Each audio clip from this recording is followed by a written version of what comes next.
We all know that high CPU usage can significantly slow down your system. Fortunately, there are a couple of reliable methods to resolve this issue. The first method involves running a system file check.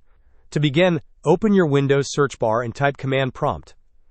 Once it appears in the search results, right-click on it and select Run as Administrator. In the command prompt window, carefully type the command sfc/scannow and then press Enter. This command will initiate a scan of your system files and attempt to repair any corrupted or missing ones that might be contributing to the high CPU usage. Please allow this process to complete. It may take some time. If the first solution does not fully resolve the problem, the second approach is to perform a clean boot of your system. To do this, use the Windows search bar again and type System Configuration.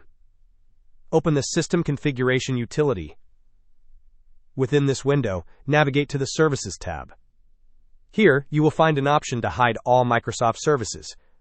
Check this box. After that, if any services are still checked, click on the Disable All button. Once you have made these changes, click Apply and then OK. You will then be prompted to restart your computer.